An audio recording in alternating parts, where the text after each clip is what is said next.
Hi, everyone. We're going to wait a few more minutes to let other people join us, but I'm glad to see all of you. My name is Holly States. I'm a member of Sustainable Plymouth Advisory Board, and so is Ken Stone, who is with us tonight, and we will get started very soon. So hang in there.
We're just going to wait 2 more minutes to begin to let other people join us, but we're very happy to have all of you with us tonight. And as you know, tonight's focus is fast fashion and sustainably responsible ways to purchase textiles and clothing and also to recycle them. And we're very pleased to have with us tonight someone from Bay State Textiles, Samantha Marino, who's going to speak to us about what Bay State does and also fast fashion.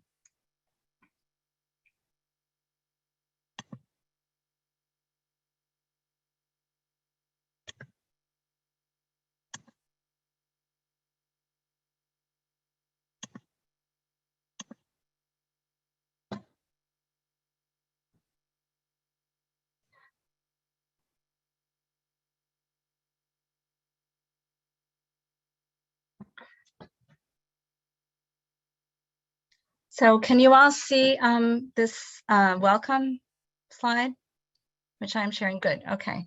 Because if some of you were at our November meeting, you know that I'm not the queen of screen sharing. So please let me know if this does not work. So again, for those of you who just joined us recently, my name is Holly States. I'm a advisory board member of Sustainable Plymouth, and we're joined here tonight by Ken Stone, the other advisory board member. We have a third member, Andrea Dickinson, who is out of the country tonight and won't be able to join us, but she very kindly and capably set up the meeting and the PowerPoint and reserved our speaker tonight. So we will miss her, but she's having a great time, and we will And we're very grateful for everything that she does for us. So we're going to start out tonight. Before we have our speaker, we're going to start with a short video about fast fashion.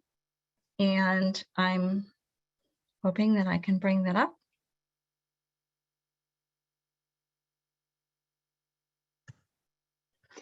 And it's a very short video. It's only 6 minutes long, but it gives you some idea of what fast fashion is all about.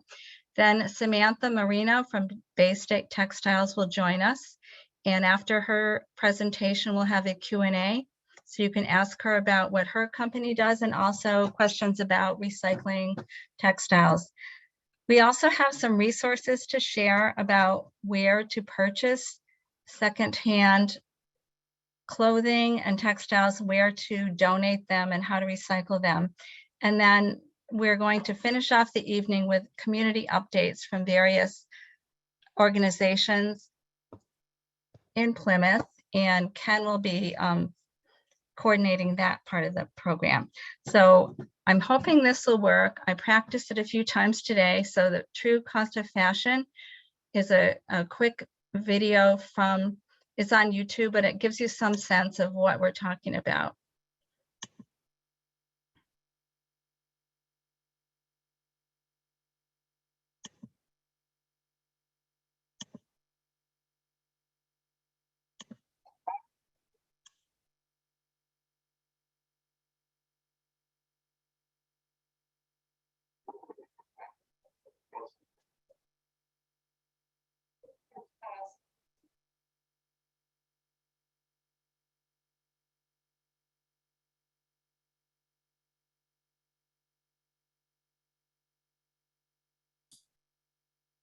Seems to be some problem with the sound, Holly.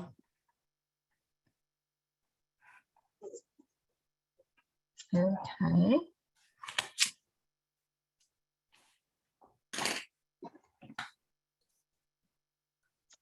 Okay.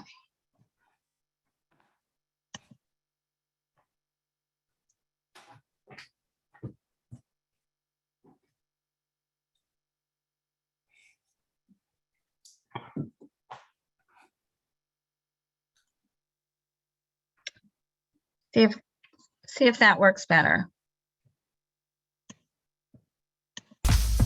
Buying clothes has never been easier. 80 billion items are manufactured every year. We're putting too much product out there, most of that product ending up in landfill.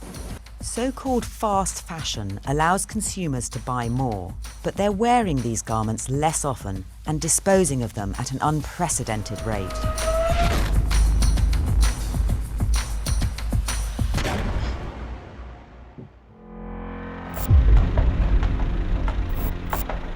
This is where wardrobe cast-offs end up. Savannah Rags is a clothes recycling and processing plant in Nottingham, England. They process discarded clothes from recycling bins around the country. Mohammed Patel has been running this plant for 12 years. Majority of it will go to Africa and Dubai. We send some across to Europe, and we have a couple of buyers here in the UK that buy from us also.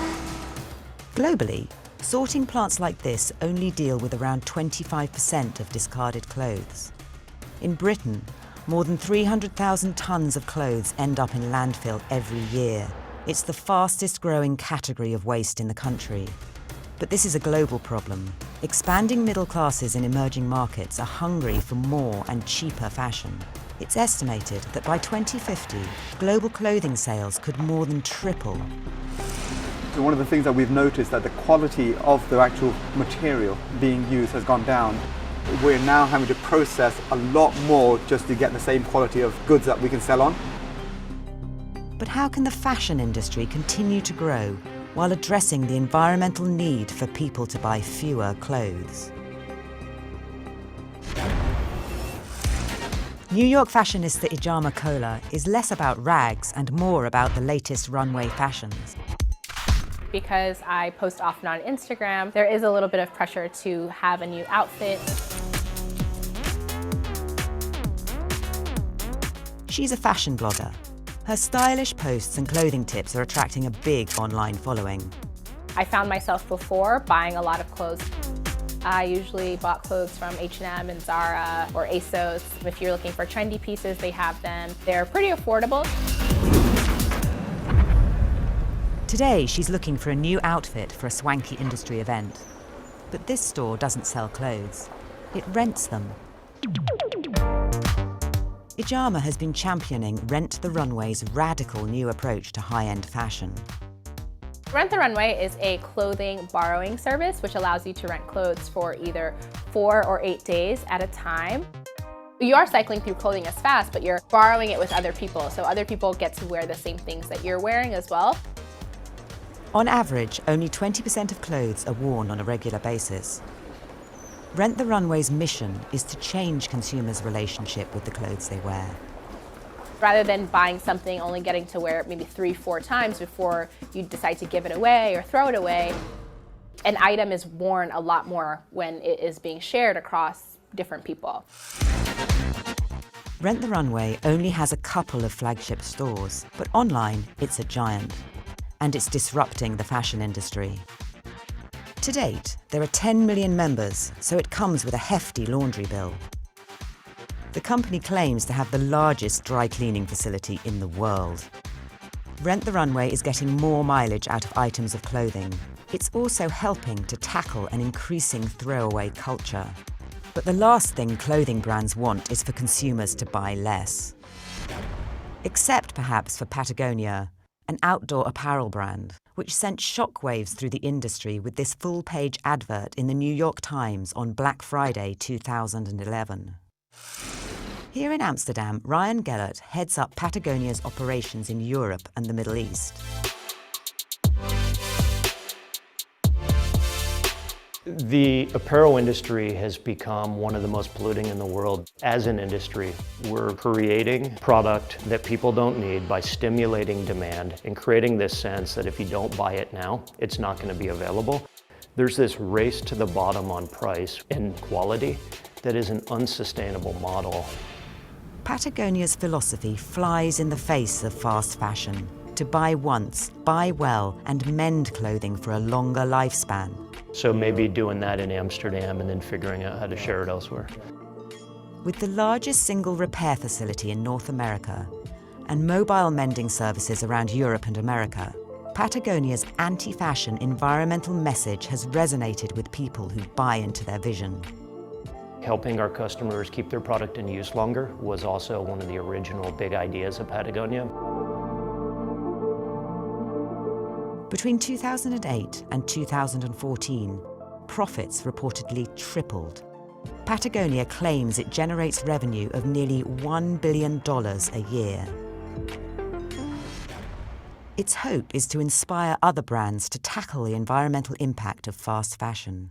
If I had the opportunity to sit down with leaders from some of the bigger fast fashion companies in the world, what I'd really encourage them to understand the full impact of their supply chains. Patagonia provides a glimpse into a more enlightened approach to fashion, but they're a rare example. For Mohammed, the boom in fast fashion has been good for business, but this throwaway culture sits uncomfortably with him. Sometimes it's soul destroying because you come to work and you just think, is this what we've come to, that the human race, all we think about is dispose of things? The environmental impact on the planet is just colossal, and I don't think we as the human race realize what it is that we're doing just for the sake of wearing a pair of jeans. In order to tackle the throwaway culture, brands and consumers need to change their behaviours. Industry pioneers are proving that there are viable business opportunities in selling less. Others need to follow suit.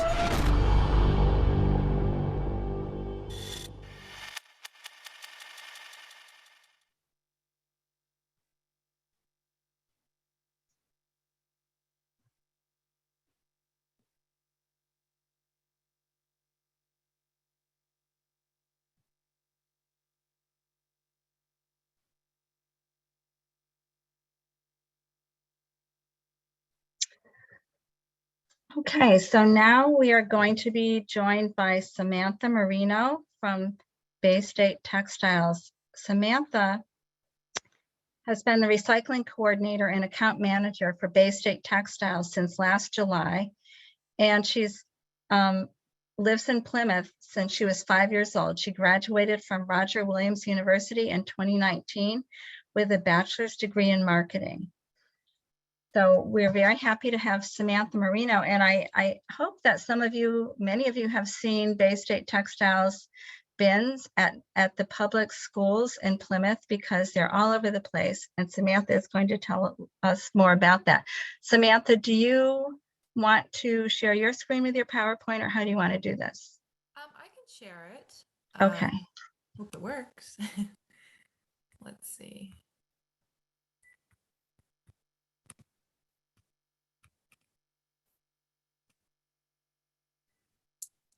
Okay, hope everybody can see that. Does that look all right? Yes, I can see it. Yeah. Well, thank you, Holly, for the introduction, and thank you everybody for having me. So I'm going to talk a little bit about Bay State Textiles and what we do and our role in the textile recycling industry, and also just talking about the industry as a whole. So I know we just learned a little bit about fast fashion, but just to kind of review what we learned and also talk a little bit about some brands that I know myself, I have purchased from these brands in the past before knowing really the impact that they have.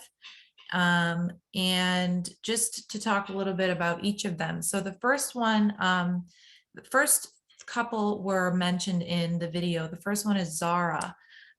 Zara is, you could argue, the first fast fashion company. They actually used to pride themselves on being the fastest company to take a garment from the runway to getting it in the hands of a consumer. And they now put out about 12,000 new designs and manufacture about 450 million pieces of clothing a year. The next one, H&M, used to be one of my favorite stores. They are the second largest fashion retailer in the world. They currently have more than 5,000 stores in the world, and they manufacture about 3 billion garments a year. Forever 21, they almost exclusively use synthetic fabrics to produce their clothes, so very cheap and very low quality. And one Forever 21 worker can produce about 700 shirts a day. So that's one worker, one kind of item in one day, and they can produce it that fast.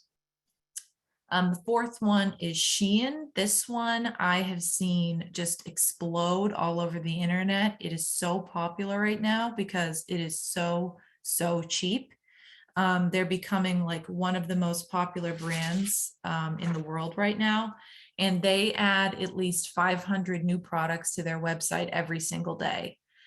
So you can imagine how many items that people can choose from at a very low price. And then the last one is ASOS. That was also mentioned in the video. That actually stands for As Seen on Screen. They're online only, but they include over 850 brands on their website.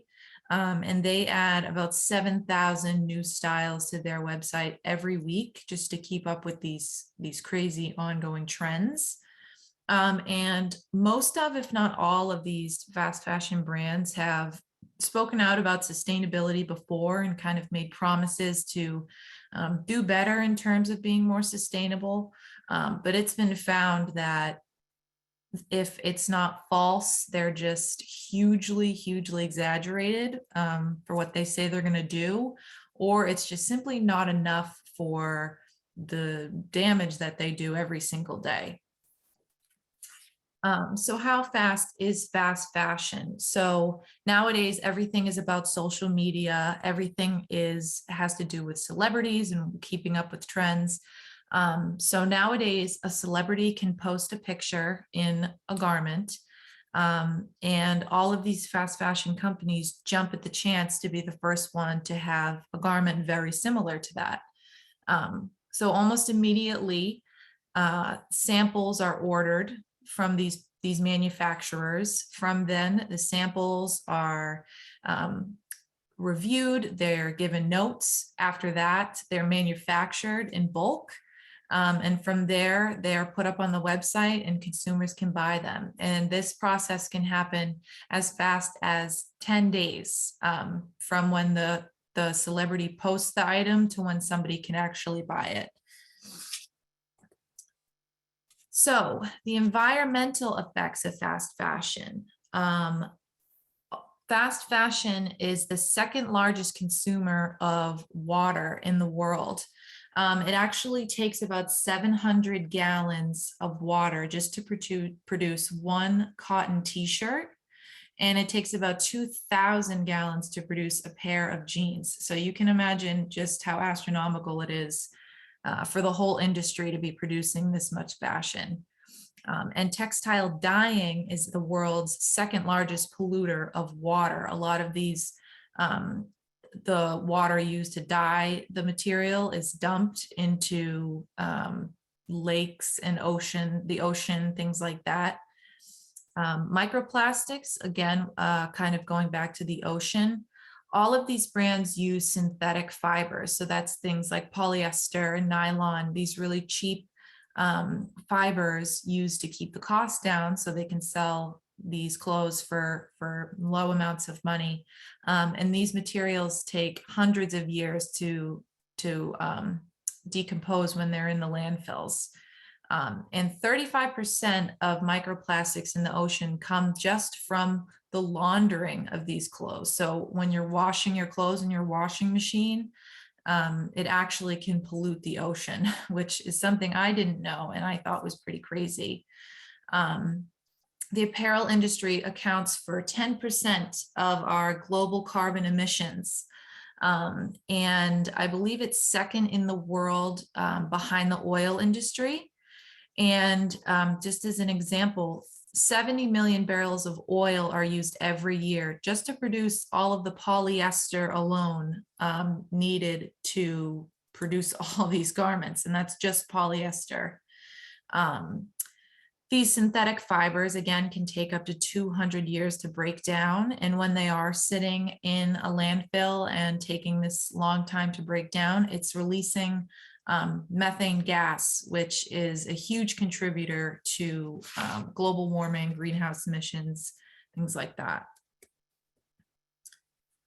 So some tips on how we can all reduce microplastic pollution at home. I thought this was pretty interesting.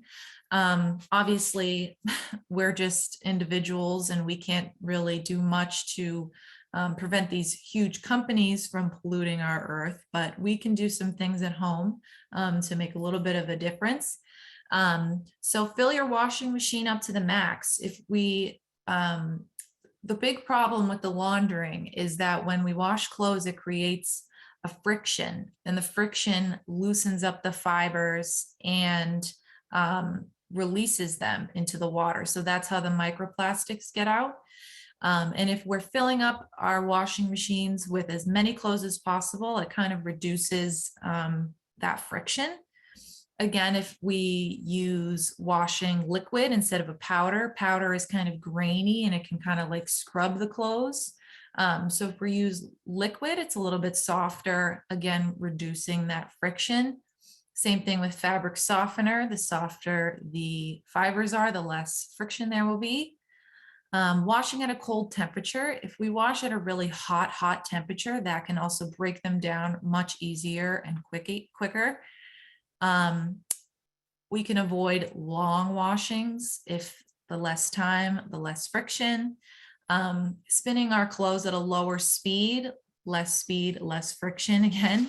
And then when possible, we can avoid buying synthetic clothes, and we can look for things with more natural materials that have been sustainably sourced.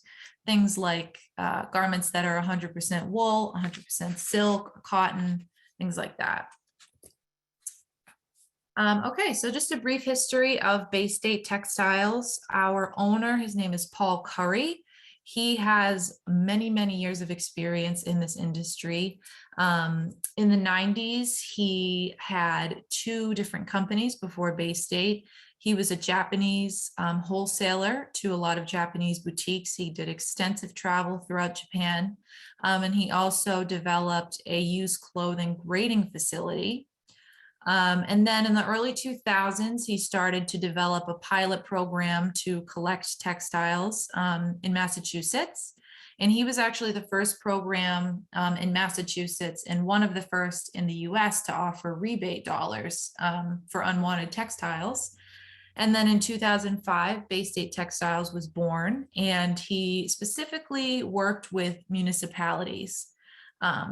In 2010, he was invited to educate municipalities, and that was done with SMART, which is an organization we're a part of. That's the Secondary Materials and Recycled Textiles Association. They're a great resource for textile recycling resources if you ever wanted to check them out. And then in 2011, the city of Weymouth asked how they can increase their collection rate. And from there, he developed the school box program. And he launched that. And then he was asked to speak at a conference in Yukon about textile recycling, where he was asked to expand into Connecticut, expand the program into Connecticut.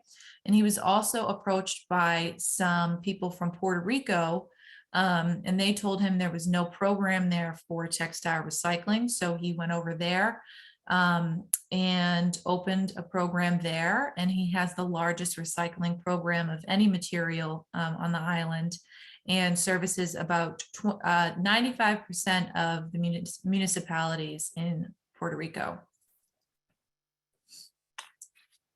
So we have 3 warehouses. We have the Kingston one where I work. We have one in Waterbury, Connecticut, and we have one in Carolina, Puerto Rico.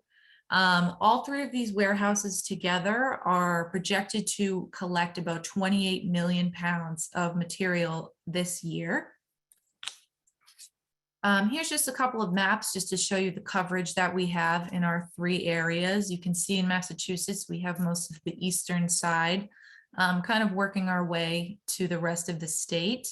In Connecticut, we're a little scattered around. And then in Puerto Rico, you can see that we do have most of the municipalities there. Okay, so some specific things about Plymouth. We have 14 locations. We are at all of the schools, as well as the animal shelter and the transfer station. And we have 19 bins total in the town. So some of them have 2. But yeah, we have 19 bins total in the town. And here's just some statistics. So the program was launched in Plymouth in February 2013. And all of these numbers are as of last Tuesday, so the 15th.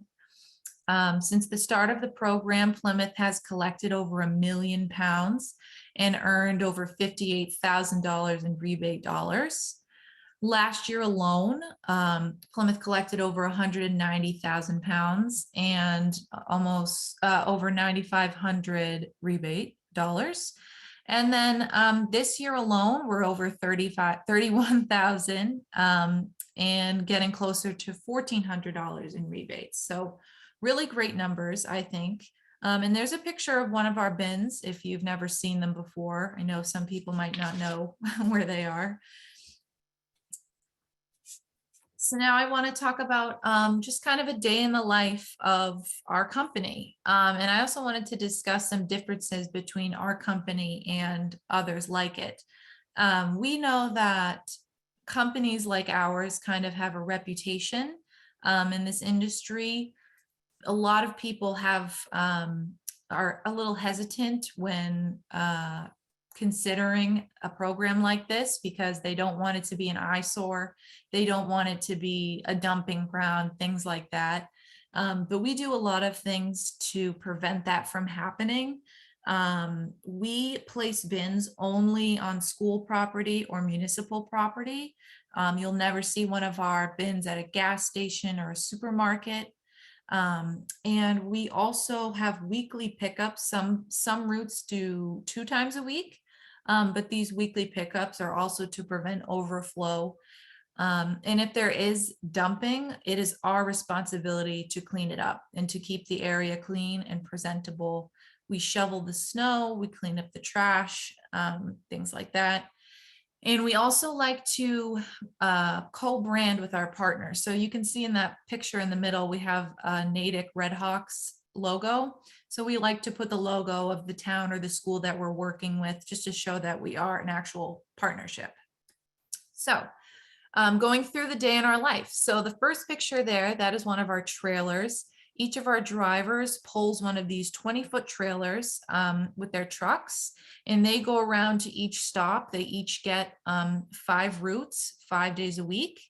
And some of these routes could have one town on it with 15 stops. Some of these routes can have 5 towns with 20 stops. So it's kind of different every day. But they drive around to each of our bins like this. And that picture in the top right corner is one of the scales that they use. So they weigh every bag that comes out of the bins and they record it. And then when it's brought back to our warehouse, the trailers are unloaded and all of the bags are put into these big cages here in the bottom left. And that's another way how we measure how much clothes are collected from each stop. So one of those cages is about 1,000 pounds. So our driver will come back and say, I got 4,500 pounds from Plymouth today. So that means that the warehouse should collect 4.5 cages, if that makes sense. And then the final picture there, it is a big mountain of bales. So all of the bags of clothing, all of those cages are then put into a baling machine where it kind of compresses the clothes down into these bundles. And one of those bundles is also about 1,000 pounds. So our whole warehouse every day is filled with these mountains of bales, and we process about 40,000 pounds of clothing every single day. So it fills up and empties many times a day. It's quite the operation. Here's just a list of things that we accept. We accept items in any condition. So a lot of people don't know that you can donate your clothes that are, stained or torn, things like that. And you can see we have a pretty long list of things that we accept. And a lot of people I have found don't know that. So I thought I would just throw that in there. We always say we accept the good, the bad, and the ugly, and 95% of textiles in any condition can be recycled. So again, stained, torn, you can't wear it again. Even if it's one sock or one shoe, you can't find the pair to, we accept all of that. The average person throws away about 81 pounds of textiles per year, and that alone adds up to 27 billion pounds of unnecessary waste in our landfills. So a huge question that we get is, when I throw my bag in one of your bins, where does it end up? So our job is to collect the material, and after we collect it, we send it out. One of the places we send it out is to grading facilities. And these facilities are where each bag is opened, each item is examined, and those people kind of determine where it ends up. Depending on the material, the condition, and they have 3 main grades where they sort these items into: reusable clothing, fiber conversion, which can be anything from breaking the fibers down to car seats, stuffing, carpet padding, things like that. And the wiping rag grade. This is a huge one for the automotive industry, as well as like commercial cleaning. These rags are basically, the items are just torn up and made into rags. And some of the materials work really well for things in the automotive industry. And also, I don't know if you can still see me, but I have a piece of insulation here actually that is made from recycled clothing. And if you see closely, you can see like thread and fibers and things like that in it. So that's kind of cool. It's an alternative to that pink fiberglass insulation. Here's just a photo of a grading facility. You can see, I think we saw one in the video as well. You can see they open up every bag, they're holding up every item, and they're sorting it into where it will ultimately end up. So just some more things that your textiles can be recycled into. Your old stained t-shirt can be turned into one of those rags. An old teddy bear can be turned into car seat stuffing. A single sock can be part of pillow stuffing. And old shoes can actually be ground down and make the flooring of like a track. If you know, when you're on an outdoor track and it's a little bit bouncy, that can sometimes be made from recycled shoes. Another place that we send clothes and other textiles are to international markets. They're sent overseas to be sold there. We mainly send to Central and South America, but there's huge markets in Africa and even Canada. And these markets create hundreds of thousands of jobs and support people so they can buy good quality clothing at a fraction of the price. Some of these jobs can be simply reselling the clothing. They can also be tailors, they can launder them, and they can even resize or redesign the clothing to fit their local trends. So the 2022 textile ban in Massachusetts, I'm sure many of you have heard of it, but the DEP is now adding textiles and mattresses to things that are going to be banned from landfills. This is all part of their solid waste master plan, which they hope to achieve by 2030, kind of just is a framework for waste reduction in the state. So what Bay State Textiles, where we kind of stand with that is we get asked a lot if we are going to expect a huge increase in collections. We can probably say that we will, but we kind of have to wait and see. At the same time, we find that a lot of municipalities are pretty progressive with things like handling things like this. But we've already gotten some inquiries with people mentioning the ban. So I am expecting an increase in expanding our footprint.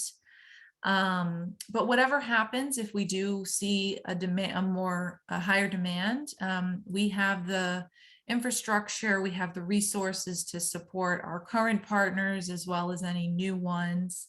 That can be adding bins, adding pickups.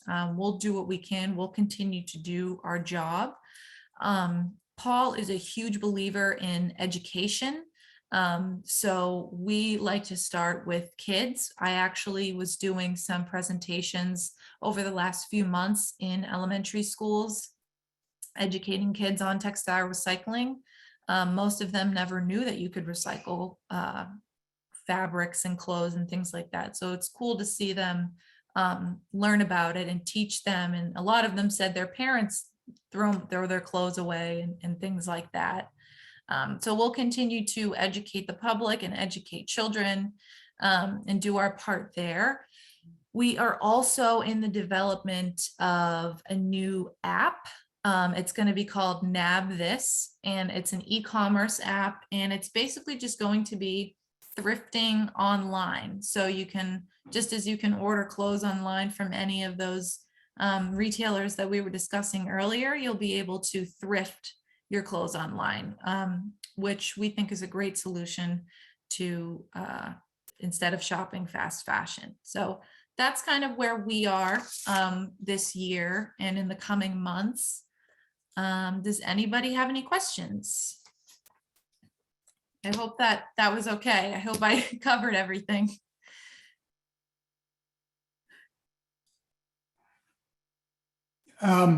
I think it was fine. I thought it was a wonderful presentation. Thank you. Yeah, sure. I'm wondering, where are the grading facilities that you're using? I believe we have one in Florida that we send to, and I think Texas, and I know Chile, I think, as well. So they kind of, Chile would be one where we would send the clothes, they would grade them and then keep the reusable ones to resell. That's our biggest clothing market over there. And then the ones in Texas and Florida, I'm actually not sure if they resell them there or if they ship them off elsewhere. But I know the one in Chile is where they would resell what we send them. So it sounds like the grading facilities are also the wholesaler, to use a term. Yeah, it's kind of like a chain. So we send them, we sell them to the graders, and then from there on, they own them, so they can kind of do what they want. But those 3 grades that I talked about before, I'm sure a big bulk of it goes to fiber conversion and the wiping rag grade. The wiping rag grade is actually huge, even though it's only a percentage of how many, where all the clothes go. So I imagine that that's a huge part of it.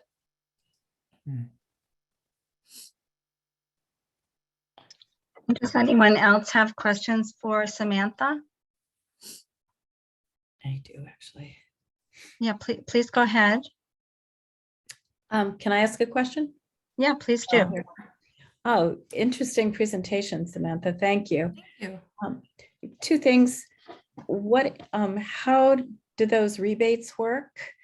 And the second question is, what do people now do with mattresses if you can't take them to the hard to manage waste? So about the rebates, so we send out a check every month for every 100 pounds. I'm sorry, for every ton, we send out $100 per ton. So for every 2,000 pounds, the school or the town earns $100. Those are sent out monthly. And mattresses, I know that the DEP has a lot of resources. There are a lot of mattress recycling companies now. So I believe they would come and pick up your mattress that you needed to get rid of instead of bringing it to the dump and paying to dispose of it there. I know that there are companies that come and take the mattresses.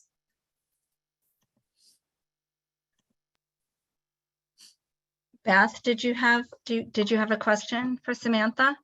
Yes, I think I have 2 questions. This is an incredibly timely topic for me as I'm trying to work through and edit my clothes and my closets because it's spring and all that.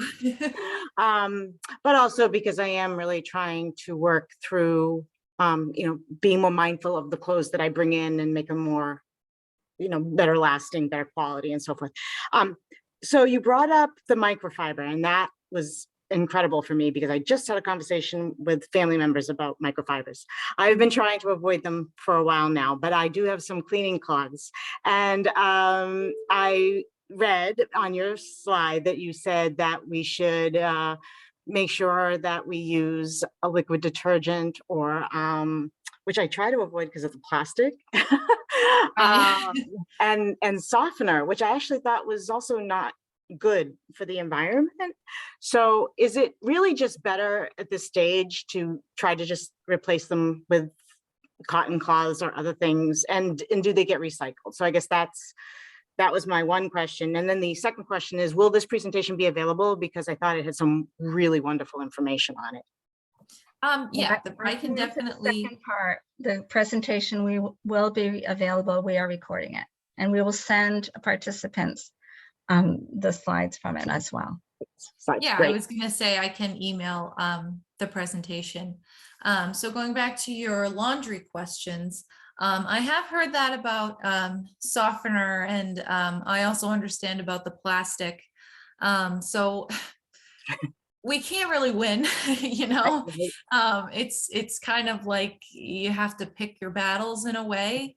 So the things I shared were just kind of to reduce the ocean pollution. But I know there are brands, and I even know there's some stores. I'm not sure how close they are to us in Plymouth, but there's stores where you can bring like your own container. And the whole store is just you're able to refill your own container. So you could go get laundry detergent or soap or shampoo, things like that. I'll have to look into that. I'm not sure if there's any around here, but that would be a great solution for the problems that you're stating.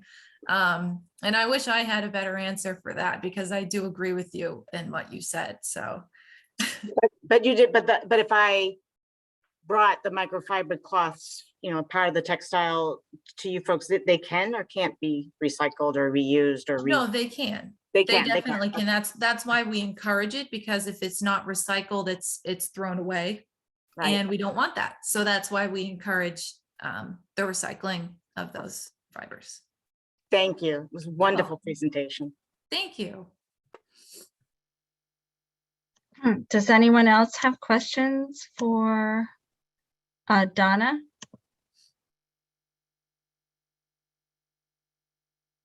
Oh, Donna, you're muted.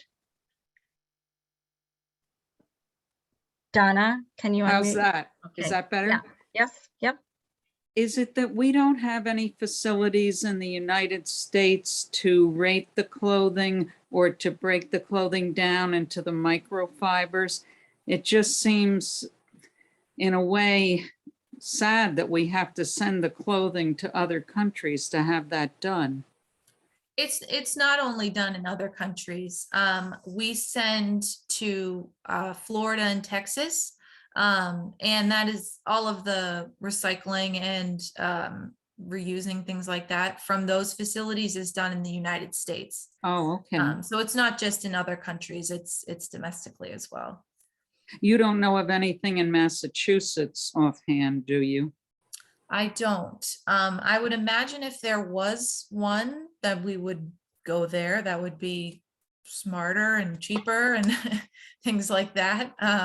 So I'm not sure. I'll look into that though, but All right. I would imagine that we would send there if it was possible. Okay, thank you. Mhm. Great. So if there aren't any other questions for Samantha, thank you so much. That was a great presentation. It really answered a lot of my questions. And I know that I used to work at Massasoit Community College, and we had Bay State Textiles. In fact, I helped bring those to the campus, and we got a lot of rebates. So it's a really great way for the schools to earn money, and also to educate the students that they and their families should not be throwing away textiles. They should find a way to responsibly recycle and dispose of them. Right, right. Thank you very much. Thank you for having me. It was Thank great you. to talk about it. I love the company, so it's great to kind of spread the word about it. So, and if anybody ever has any more questions, you can feel free to reach out to me. Holly, you can send my information around to anyone who needs it or wants it. So do not hesitate.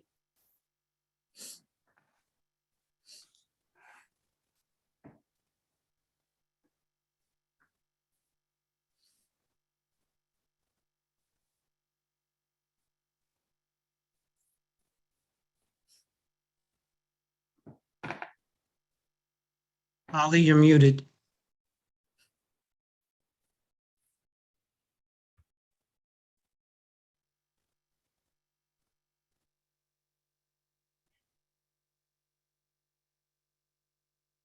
Thank you, Ken. Wasn't me. Is this right? Whoop. So, okay. So, so we found a bunch of resources. We did some research, and some of you may know of them. Judy, I know that you suggested there are some additional places where you can buy secondhand clothing, and also, you know, you can also donate to or put your clothing to consignment shops. So where you can buy some clothing are in the left-hand column here. There are several places in Plymouth, and we will put these on the Sustainable Plymouth website with links to the places. And we will also send the slides to the people who attended today. So don't feel like you have to write it all down right now. But we found several places that you can buy secondhand clothing. And the second column is other places where you can buy other things, such as antiques, furniture, and so on. And there are alternatives to buying. Some of you may be familiar with Rent the Runway, where if you, for example, have a wedding to go to, you don't want to buy that outfit that you're going to wear one time, you can, rent it, and then, will get reused several times. So that's another idea. And the Buy Nothing Project is yet another source. And, there are also digital apps that you can look up to buy secondhand. So there are lots of ways that you can buy without buying new, and certainly without buying these cheaply made fast fashions. I think, yeah, okay. Oh yeah, so I just want to make sure everyone could see these. So we will put these on our website, and we will send you these slides. There are also places where you can donate. And this is important. So Bay State Textiles is one. And as Samantha said, you can put all kinds of textiles, shoes, belts, handbags into their boxes, as long as they're dry and clean and bagged. So if you think, oh, I have this underwear, but it's all stretched out and stuff, you can still donate it. I know you don't want to obviously give it to some place that is looking for gently used clothing, but you can put, single socks, single shoes, all kinds of things. So that's a great way to make sure that these items don't end up in the trash. You can And also there's all put the in, sorry to interrupt. You can also put in linens. You can put in your old towels and old bedding, right, and curtains and all flags that and stuff. anything that's fabric, Pillows. really, we will take. Yeah, so it's a great place to, and also you're going to help your local schools here, which is great. And there are other Planet Aid, Goodwill, Salvation Army, places that you can donate used clothing only and gently used would be the Plymouth Area Coalition for the Homeless and these other areas. So that's another idea. And, if you have things that are really in good shape, that's another place that you might think of. So the next on our agenda, we want to talk about community updates, and Ken is going to coordinate this part of the meeting, and he's going to ask several people to share what they are doing in the community that's related to sustainability. And if you have information to share, this would be the time. So we look forward to hearing from you. Okay. So again, thank you, Samantha. That was great. Appreciate it. Yeah, the way I'm going to organize this is I know that there are a number of you who have some things you wanted to present, talk about. I'll just call on those folks first. And then after that, if there are others of you who have initiatives or ideas for initiatives that you wanted to put out there, anything you might like to see Sustainable Plymouth or some of the other groups that are online tonight contemplate doing, we'll try to make some time for that too. One question before we begin. I see that there's somebody here named Cooper. I'm wondering if that's Cooper Richmond, and if it is, if he could open his video for a second. And apparently that is not Cooper Richmond. Well, it is Cooper Richmond. All right, everybody say hello to Cooper. Cooper is our intern at Rising Tide. He's a real self-starter. He hopes to be an environmental engineer. He's getting into all kinds of great schools, bright kid. And he's taken on some projects for us at Rising Tide. He's looking into the recycling, trying to tighten that up and clean that up. He's doing some things with composting. He's talked to the school about becoming a green team school, and it looks like that's going to happen. So you're looking at the future of environmentalism there, and everybody should just like applaud Cooper, please. All right, so, and everybody should be lucky enough to have an intern like him.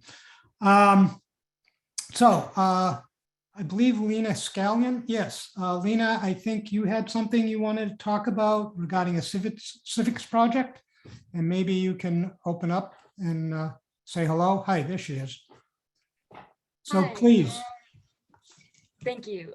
So for my history class, we're doing a civics project, and I was thinking of working with Sustainable Plymouth to like help out the community with more like sustainable acts, because I noticed that like my school, we like stopped recycling, and I was unsure as to like why. So I've been doing like research on why that happened, and I met with my school's environmental club advisor, and we discussed like things that we could do, and we were thinking like planting community gardens like around the town or like around school. And I got names of some people that would be interested in it, and I was just wondering if anyone here would also be interested in that and like the town part of it, like planting gardens around the town. So when you say you have names of some people that are interested, are these folks outside of the school connected to certain organizations or other Well, students? people are just from my school. This is the part that we plant like around our school and like in the courtyard area. So I just have like a list of names here of people that are in the environmental club at my school. So why don't you send us your contact information to Sustainable Plymouth, and we will look around. Some of us may very well be helpful to you in terms of the recycling. And there are other places that have begun some tree planting. Dale is with our climate action working group, as well as on the CANS committee. He may have some ideas for you. So if you can get that information to us, and maybe I'll put in the chat room my email address as well. Maybe we can help you get going on that. That would be great. Thank you. Okay, sure. Well, seeing I mentioned Dale, you wanted to talk a bit about a project Sustainable is doing with League of Women Voters, and also I think about the CONS program.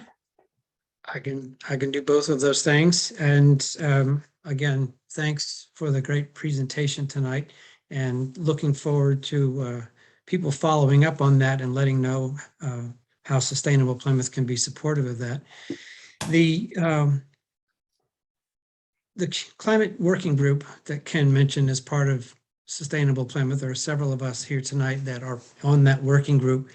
We've been involved in supporting the saltwater intrusion project that is a MVP action grant awarded to the town through several organizations, SEMPA, the League of Women Voters, and others, Living Observatory and others. Frank Mann and Charles Heller are both on this Zoom tonight, and they're the co-leaders of administering this entire project.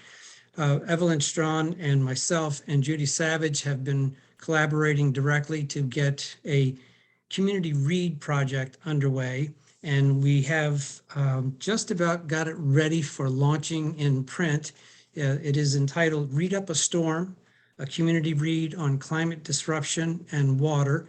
And this is again to be in support of the Subterranean Resilience Project, that is the Saltwater Intrusion Project. The library is a collaborator on this. They will be distributing to 30-some different book clubs a list of what has been pared down to about 36 climate-related books that we've identified that are in the library system that will be available to book clubs and individuals to read and have discussions among themselves, possibly with some of us as facilitators. And that is to get the dialogue in the community going about climate disruption, its various impacts on communities, perhaps some like ours, many unlike ours, but around the country, around the continent, around the world. And we're hoping then that this will lead into a larger community dialogue in the fall. And since this project runs through or into 2023, we'll be building upon it so that there will be more opportunities for people to participate. The 36 books that we've identified, fiction, nonfiction, indigenous resources, young adult literature, 36 is a small number compared to all of the possible books that are out there and that are coming out weekly by various publishers. So we want to encourage anybody that is interested in this to participate with this project out of that selection, but do not feel limited in your own interest in developing your awareness about climate-related issues through a wide array of literature. And that's something that perhaps you'll be able to shed light on to us as to what it is that you're reading and what would be important for us to consider going forward. But right now we have the list of 36. I would dare say that the timing of this is just a matter of days, if not a week, before all of the materials are available at the library that will be also distributed in various locations around town. The information will be on the League of Women Voters webpage. I believe it will find its way into the library system and possibly the Saltwater Intrusion Project, if not also Sustainable Plymouth in time. Judy and or Evelyn, please, if I've left some egregious gap, please fill it in. I think you've done well, Dale. Sounds good. That's a good start then. So let me also say that the Climate Working Group may very well have in April at one of our meetings a forum that would bring together 4 or 5 people who have chosen to read one of the 36 books, to have a discussion, as it were, a kind of a book report where it would be a meeting like this, a Zoom meeting. And let me just pick a name out of the hat here and say, maybe Keelan Joyce has read one of the young adult novels, say the Bone Marrow Thieves, or the Marrow Thieves is what it's called. And Keelan wants to then make a 3 to 4, 5-minute presentation about what this story is. And if we do that across young adult literature, indigenous literature, nonfiction work, whether it be science, social science, the humanities, it will give all of us an opportunity to hear what these books are about. Of course, you can get those synopses on Goodreads, which is one of the ways in which this is being disseminated. But it's always good to hear from one among us as to what it is that they found interesting about a book, exciting about a book, troubling about a book, ideally inspirational for taking action to help address issues of climate change, mitigation, adaptation, and so on. So we will be letting you know through your participation tonight about what we hope to accomplish sometime next month on this project or this opportunity for talking about these books. The other thing that I can tell you, I'm glad to see that Lena Scanlon was here tonight. Lena, Judy Savage, as I mentioned again and before, and myself have all been identified as new committee members or to be appointed committee members tomorrow night by the Select Board for the Climate Action Net Zero Advisory Committee. Several of us, again, Cheryl Heller, Evelyn Strawn, myself, Linda Lancaster, and others, had been working over the past year to encourage the town through several stages of greater commitment to the town reducing its emissions and mitigating potential impacts on the environment and adapting to probable disruption. last July through a series of activities with several organizations. We presented to the town board the need for them to declare a climate emergency, which in fact they agreed and voted unanimously for the town of Plymouth to declare a climate emergency. And at the same time, they agreed to a new position in the town, a climate resiliency and sustainability planner position, which is now making its way through finance determinations within town budget and will be before the town meeting soon to be approved, we hope, so that there will be a new position in town. And subsequent to the climate emergency declaration, the Plymouth Climate Action Network, PCAN, which is the coalition of groups that have been working over the past year plus to get the town to increase its commitment and its actions on behalf of sustainability and climate awareness.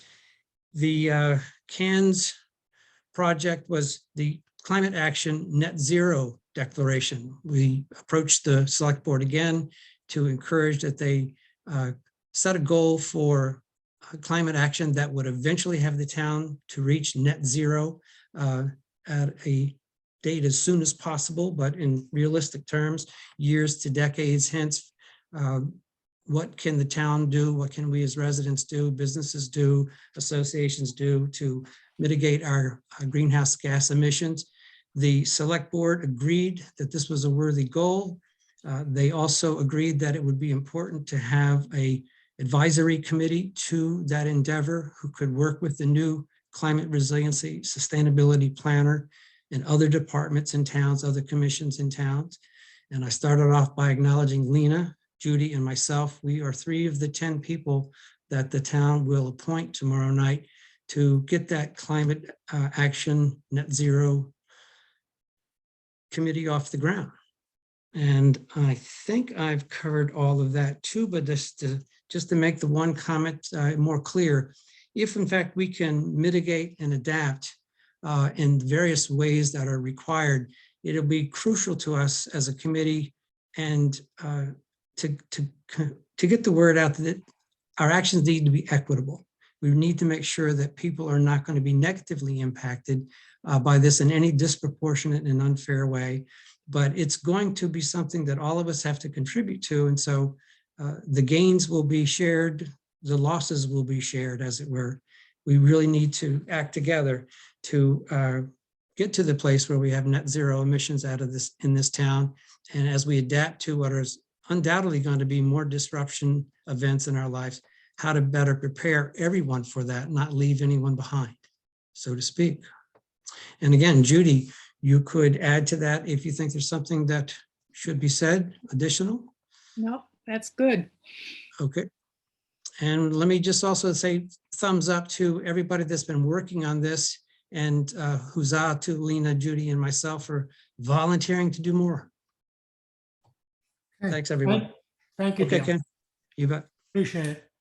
Evelyn, are you on a time constraint, I think, with FinCom or something? No, I chose you over FinCom. Oh, how wise. Great. Well, I thought you might want to talk about the Herring Festival and various and sundry other things. Well, I would like to talk about the Herring Festival briefly. As you may know, that the herring returned to Plymouth in April. It's like a really significant spring event.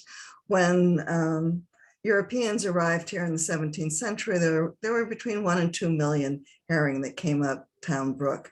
And then industrialization came along, Plymouth built 5 dams and the number of herring dropped drastically. So Plymouth has made a real effort to restore Town Brook. It's taken out some of the dams and there are more herring coming back. So we want to celebrate that. We want to have the opportunity for people to learn about the herring, also the baby eels that are in Town Brook, and the importance of how all of the environment affects these living creatures. So on April 23rd, mark your calendar, there's an all-day festival that takes place at Jenny Gristmill. And it's everyone's welcome. There will, at this point, there are about 20 organizations that will be there with games and scavenger hunts and information that the people could will learn a lot and have fun. We also will have a food truck and music. And so I encourage people to join in. Thank you. Do you want to say anything about the townwide cleanup in May or too No, early? I thought you were going to talk about that. Oh, I can do that. Right. I can do that. That's yours, right? All right. Shal, you had something, I believe? Cheryl has designated me to speak a little bit about the saltwater intrusion task force and some of the activities we're doing, if that's okay. I know It'll have to be, Frank. So first of all, I want to give some credit again to Rising Tide. SEMPA actually has 2 Rising Tide interns. It's the second batch we've had in the last few months, and they're working on the saltwater intrusion task force water sampling aspect of our MVP project. They're actually going down to the formerly freshwater ponds that are on Center Hill Beach and sampling them on a regular basis. And we're finding some very interesting things. The data is inconclusive, but there's some great disparities between the 2 now halves of Center Hill Pond, which was separated about 3.5 years ago by the March storms. If you remember back, we had 3 successive storms and the dunes were wiped out, and there was overtopping of that area. And so we began to sample. That's what led actually to the saltwater intrusion project, is that when we began to sample those ponds, we discovered that they were highly saline, or let's say unusually saline for what was supposedly freshwater ponds. And when we did research into that phenomena, we found out that saltwater intrusion was a gigantic problem worldwide, and increasingly so in the US for a variety of reasons. So when we saw the opportunity to write when we heard there was an opportunity to write an MVP project, we leaped forward with saltwater intrusion as the theme. And fortunately, we received that, as was earlier mentioned, 2-year grant that we're presently ongoing with. I was really heartened to hear how well the community read is going to go. I think that's going to be a really influential and educational aspect of the saltwater intrusion project. And we are also going to piggyback on the Herring Festival. We're going to have what we call waterworks stations at Jenny Gristmill and along Town Brook, and hopefully in other places of environmental significance around town. And this is just simply going to be, these stations will simply have literature and other information that highlight the importance of water in every aspect of our community, whether it's the need for water in restaurants, and the need for water for certain industries, the shellfishing industry that has burgeoned so dramatically over the last 10 years, and of course, for environmental reasons, biodiversity, maintaining high quality and existing level of water in our sole source aquifer that flows through all our coastal plain ponds and everything is super important. And we're just going to piggyback on the Herring Festival by having these stations.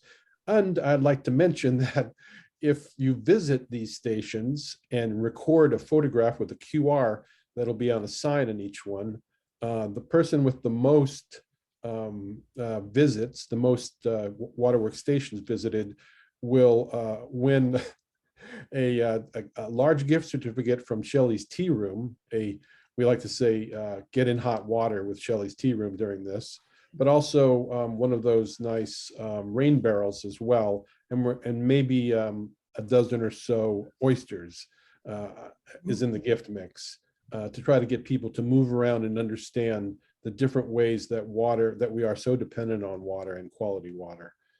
That's a sub theme essentially, or the other theme of our MVP project. One of them is specifically researching saltwater intrusion, where we are most vulnerable to it. But the other one is just trying to increase through all sorts of projects with our partners, people's understanding of the value of water to us.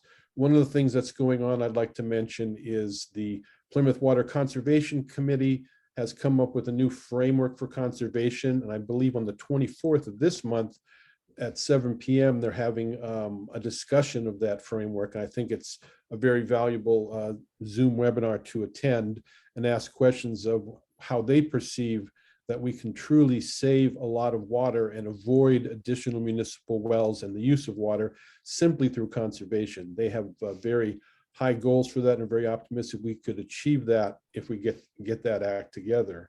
Let's see what else. I'd like to mention to Liana, I'm not sure how to pronounce her first name, if she's still online, that SEMPA has produced, and a lot of you know, a very thorough plant guide for native plants in this area specifically. So if she was to have a group of students to do community gardens and they, had native plants, that would really, we stress all the time that native plants are very important. I think everyone here understands why. So I try to stress that on the planning board. I'm a planning board member, but in every aspect of the work we do or the development we see or the restorations we're part of, native plants are critical. And we have a wonderful guide that you can access either online or we have hard copies at the Center Hill Preserve that we'd give out grudgingly. Also, I'll mention the Forest Legacy Grant. That's something that SEMPA's involved in. It's not a saltwater intrusion thing, but as we know, all these things are linked. After a long process of dealing with the select board, they agreed to be what we call a willing seller. I think most of you probably know this. We're in the process right now of waiting for a letter back from Holtec. They had previously said that if we get the select board's buy-in, that they would be a willing seller. So we're going to, once we get that confirmation from Holtec, we're going to go great guns to try to preserve, get the funds to preserve 1,100 acres of the Pine Hills, a magnificent piece of property that has still not been developed, but a lot of people have their eyes on. So we're really looking to make that happen. And if anybody wants to participate in any of these activities or help out, we'd appreciate it. Especially the Forest Legacy is going to be, as soon as the firing, the starter's gun goes off, we have to go pell-mell toward the finish line, which I think is mid-July, to have a finished grant. It's a long process, but we have to have the grant finished by that time in order to qualify for, I believe, 2024's funding through Forest Legacy. But that could be a major achievement on many levels, a more resilient community, a more biodiverse community, a community that decides that development of more strip malls, more sand pits, etc., is not the goal that we should have in mind. Rather, we should try to have the most biodiverse, environmentally sound, resilient community possible. And that way we could truly be a leader in Massachusetts, New England, and beyond. I think that's it. Unless anyone has any questions about the saltwater intrusion project or anything else, that's my update. Okay, thanks, Frank. It's fantastic stuff that is happening, and that the grant for the 1,000 acres would be such a feather in your cap and the group's cap, and do so much for us. I hope that really happens. Speaking of indigenous plants, the next Sustainable Plymouth General Meeting, we're going to hold that at the public library live, first time in a couple of years. And the presentations are going to be on permaculture and indigenous planting. And we're having Jackie Miller do the permaculture part, and Fred Dunford from Plymouth Potex is going to be doing the indigenous planting piece. So that should be interesting. May 23rd is that general meeting. The next townwide cleanup is going to be May 7th And part of what we're doing during the townwide cleanup is we're also going to be asking people to pick up nips, perhaps separately. We'll be making available 2 sizes of bags, one for the trash and another for the nips. We're trying to get a handle on and document the number of nips that are out there. Some people don't believe it's as big a problem as it is. In Gardner, they did a cleanup for the first time, and they picked up in 2 days 50,000 nips. It's just amazing. So we wanted to get that data to hopefully eventually bring a bylaw to the town to ban nips. There's a number of towns around us have been doing that. Others are starting to do that. And we'll see what happens. So mark it on the calendar, spread the word, and hopefully we can get a lot of people out there doing some counting. The other thing that I think we hope to have happen in the fall is you're all aware of the plastic bag ban. And when we did the plastic bag ban, at that time, the standard for defining a reusable bag was one of plastic that was 3 mils or greater. That was the plastic bag that was allowed. And the thinking behind that at the time was that if you were going to offer a bag at 3 mils, you would have to charge for it, and that would discourage people from doing so. And since the ban has been in for 5 years, that's pretty much been the case. But after we wrote our ban, about a year or so after that, somebody got in Bristol, Rhode Island, got the idea that the best way to really totally eliminate these plastic bags was to define a reusable bag as having sewn and stitched handles, which just very elegantly takes care of the disposable plastic bags versus continually trying to up the thickness of the bags. Before we did the 3, people were doing 2, we did 3, people after that did 4. And what happened in other towns is that there were some companies that started giving away 3 or 4 mil bags for free. That hadn't been the case in Plymouth until just recently. Walmart is now giving away 3 mil plastic bags. And I noticed that one of the pet store next to Staples is doing the same. So in the fall, I hope to do another citizens petition to make an amendment to the definition.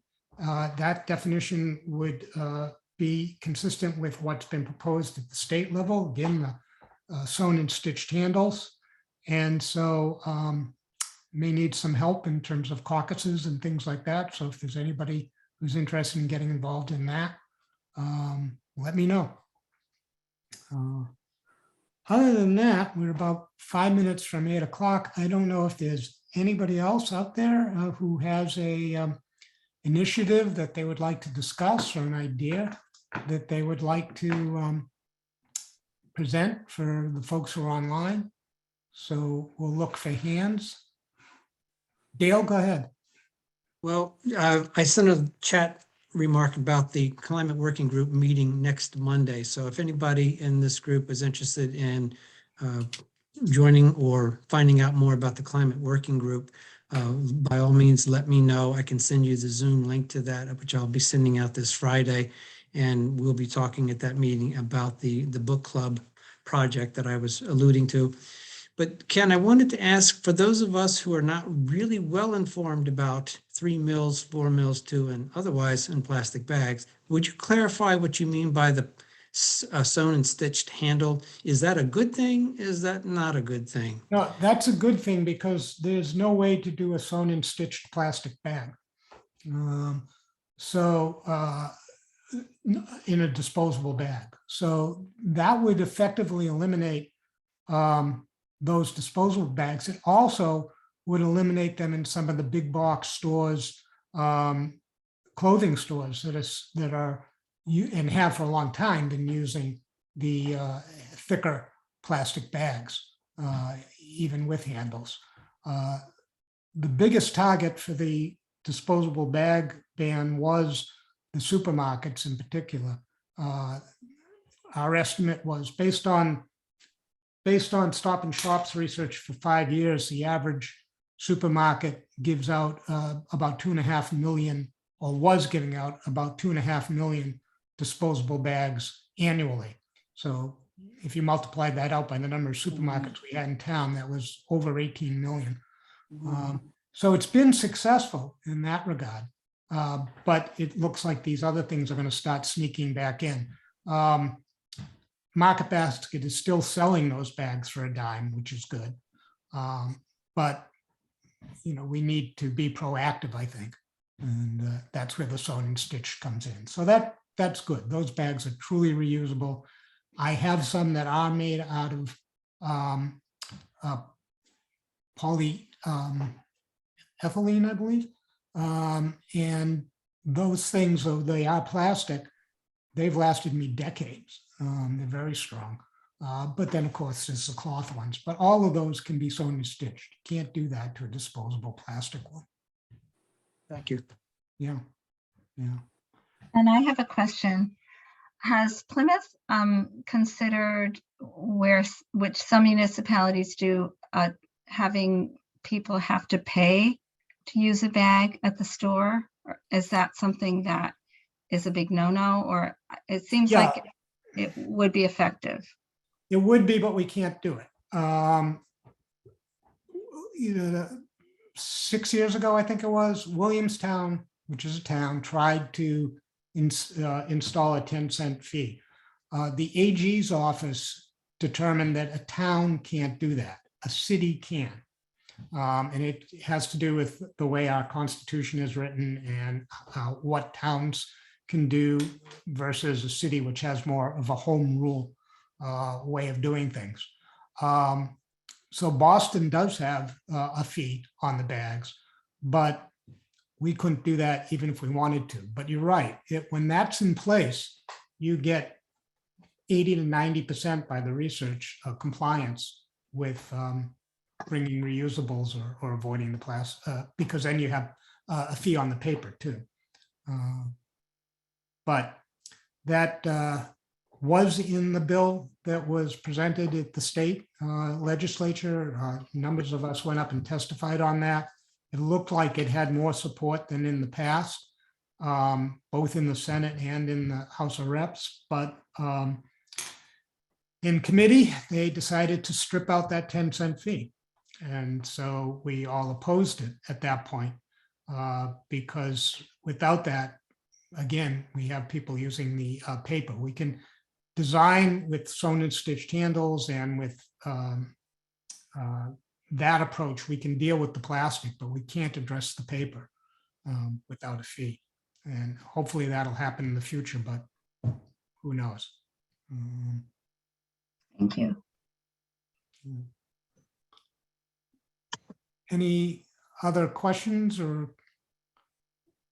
Okay, well, Holly, I think that's about wraps it up, unless there's something else. I think so. So we will, as I said, send out these slides from the presentation today. We have it, if that's still okay, Sam, right? Samantha, okay. And we will send out the resources and also post them, not immediately, but soon on Sustainable Plymouth's website. So you will have an idea of where to purchase, responsibly purchase, recycle, and donate clothing and other textiles.